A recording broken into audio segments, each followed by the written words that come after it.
ફિલ્મી ઢબે પીછો કરી બોડેલી પોલીસે દારૂના ખેપિયાઓના મનસૂબા કર્યા નિષ્ફળ, ₹60.98 લાખનો મુદ્દા માલ જપ્ત। બોડેલી પોલીસે ફિલ્મી ઢબે પીછો કરી ઇકો કારમાંથી ભારતીય બનાવટનો વિદેશી દારૂ ઝડપી મોટી સફળતા મેળવી છે।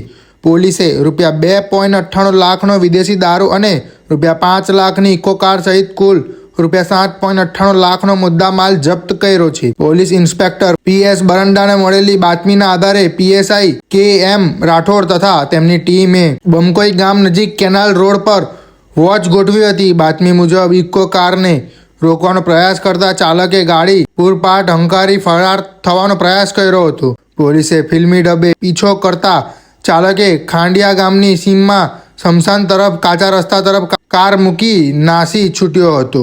પોલીસે કારની તપાસ કરતા વિવિધ બ્રાન્ડનો ભારતીય બનાવટનો વિદેશી દારૂ અને બિયરના ટીન મળી આવ્યા હતા। સમગ્ર મુદ્દામાલ જપ્ત કરી અજાણ્યા આરોપી સામે પ્રોહિબિશન એક્ટ ગુનો નોંધી તેની શોધખોળ શરૂ કરવામાં આવી છે। આ કાર્યવાહી બાદ બોડેલી વિસ્તારમાં દારૂની હેરાફેરી કરતા ખેપિયાઓમાં ફફડાટ વ્યાપી ગયો છે।